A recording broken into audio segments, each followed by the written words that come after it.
오늘 첫 번째로 기도할 제목은 회개와 성령 충만을 놓고 기도하는 시간을 갖도록 하겠습니다. 시편 51편 6절 말씀으로 영적 체험보다 말씀을 우선시하는 건강한 신앙태도라는 주제로 함께 은혜를 나누도록 하겠습니다. 시편 51편 6절 말씀입니다. 보소서, 주께서는 중심이 진실함을 원하시오니 내게 지혜를 은밀히 가르치시리이다. 아멘. 오늘날 신앙생활을 하는 많은 사람들이 하나님을 느낌으로 이해하려는 경향이 강해졌습니다. 예배 시간에 눈물이 흐르고 집회에서 성령의 강한 임재를 경험하며 기도 중에 환상이나 어떤 깊은 생각이 떠오르면 그것이 곧 하나님과의 만남이라고 여기기도 합니다. 물론 하나님은 감정을 통해서도 우리와 만나십니다.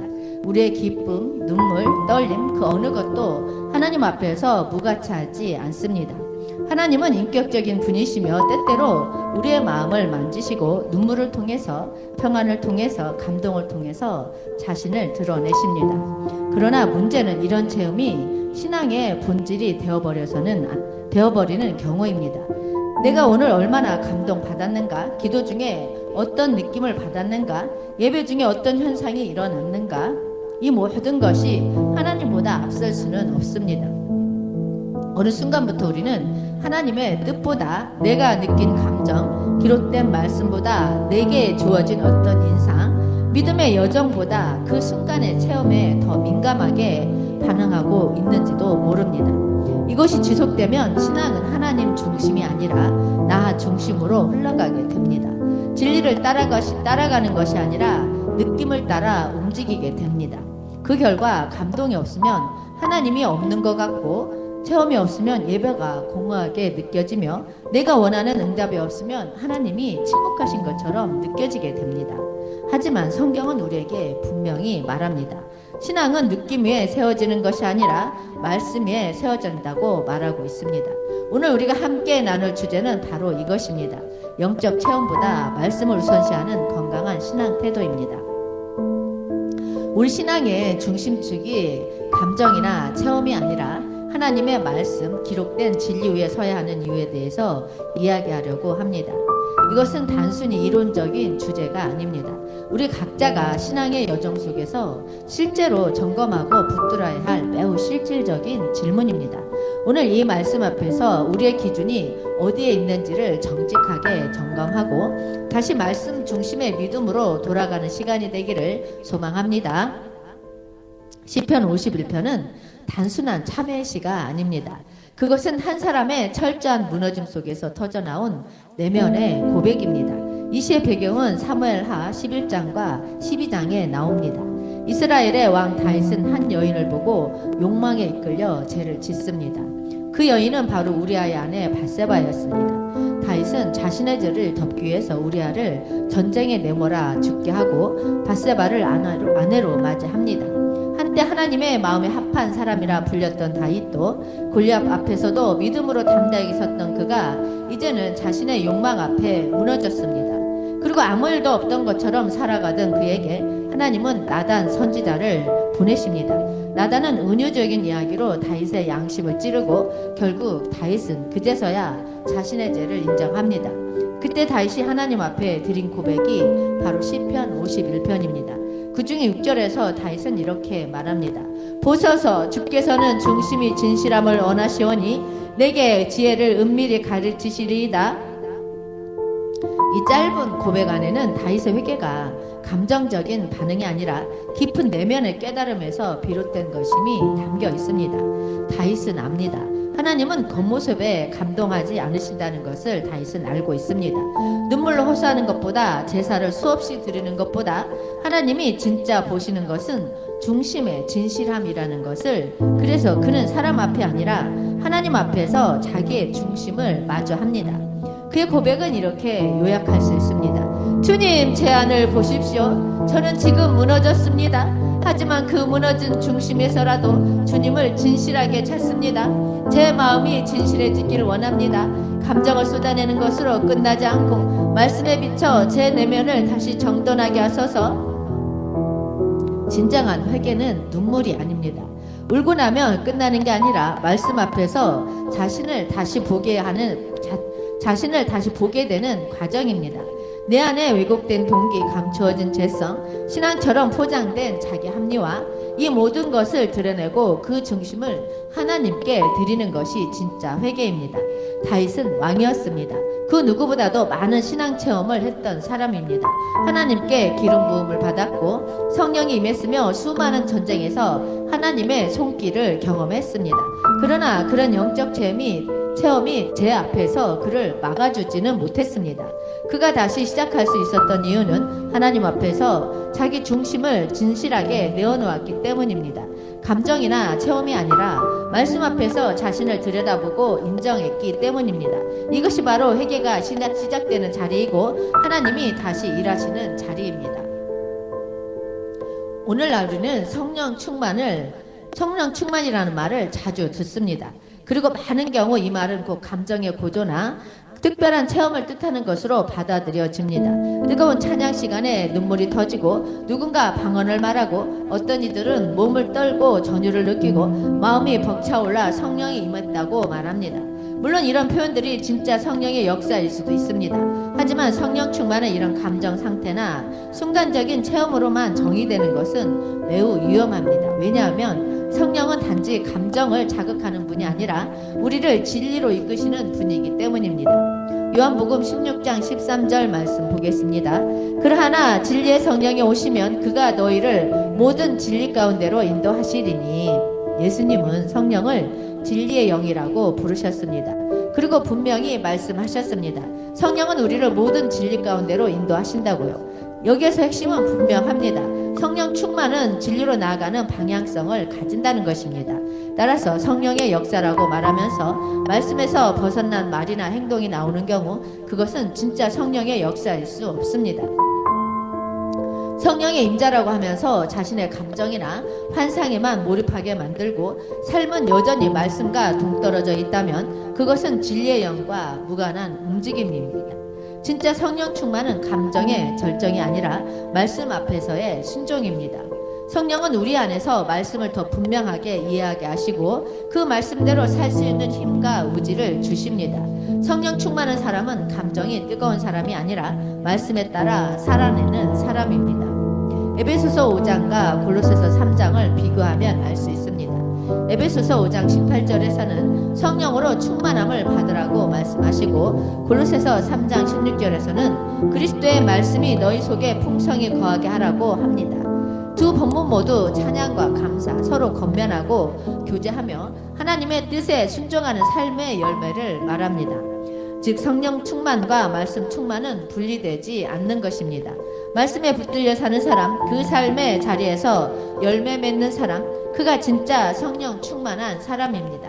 사랑하는 여러분, 우리의 신앙은 느낌으로 사는 것이 아닙니다. 말씀 위에 세워지는 신앙이어야 합니다. 성령 충만을 감정의 고조로만 생각하지 마십시오. 눈물이 흐르지 않아도 방언이 터지지 않아도 말씀대로 살아가려는 매일의 순종 속에 성령이 충만히 역사하십니다. 성령은 말씀에 순종하도록 도우시는 분입니다. 성령 충만은 곧 말씀 충만입니다. 말씀에 붙들려 살아가는 삶은 자연스럽게 성령의 열매로 드러납니다. 엘리자베스 엘리에스에게 신앙의 절정은 결혼이었습니다. 그녀는 젊은 시절부터 기도해오던 짐 엘리엇과 결혼했고 둘은 같은 비전, 선교의 부르심을 품고 에콰도르 정글로 들어갔습니다. 그곳에는 한 번도 복음이 전해지지 않은 아우라니오족이라는 원주민 부족이 있었습니다. 짐과 몇몇 동료들은 먼저 그들을 만나러 갔다가 선교 시작 몇 달 만에 원주민들의 창에 찔려 순교당했습니다. 그 소식을 들었을 때 엘리자베스는 막 태어난 딸을 안고 있었습니다. 감정은 무너졌고 상황은 이해되지 않았고 기도는 침묵 같았고 하나님의 뜻이 정말 맞는지조차 혼란스러웠습니다.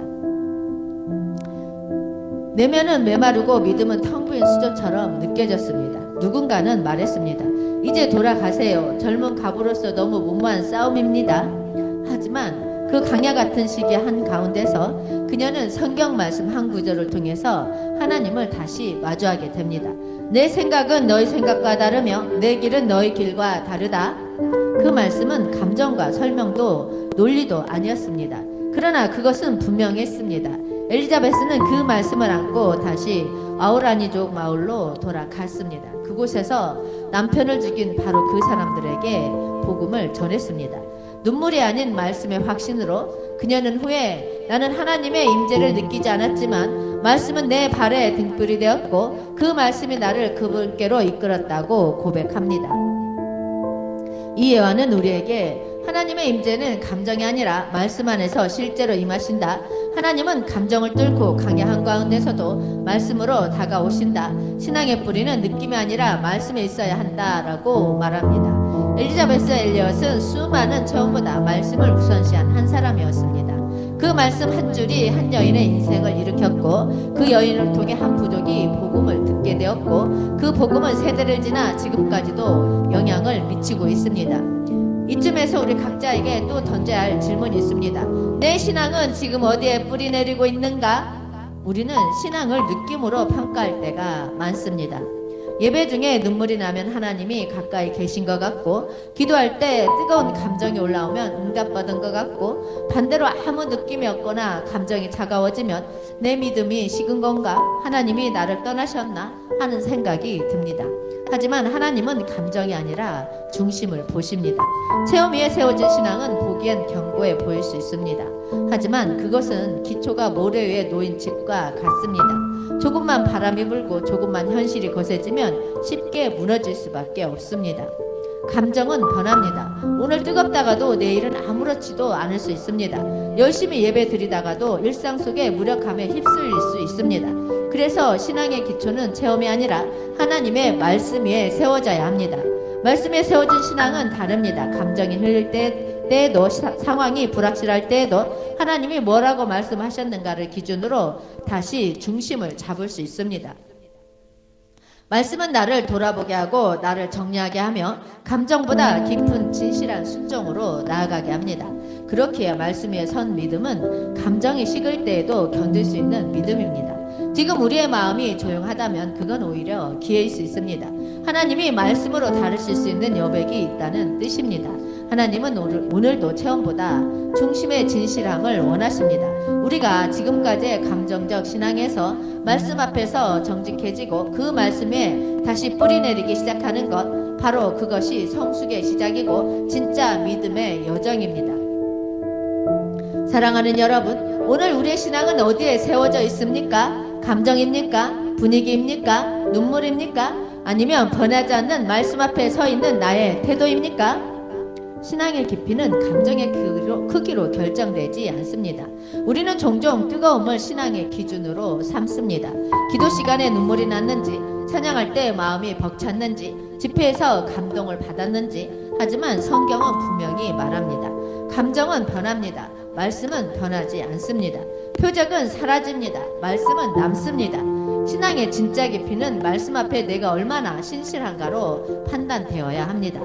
진정한 회개는 감정의 눈물이 아닙니다. 울고 나면 끝나는 후회가 아닙니다. 회개는 말씀 앞에 내 모습이 드러나는 순간 그 말씀을 외면하지 않고 그 말씀대로 바뀌고자 결단하는 일입니다. 눈물은 흘릴 수 있습니다. 하지만 회개는 변화된 삶으로 이어져야 진짜입니다.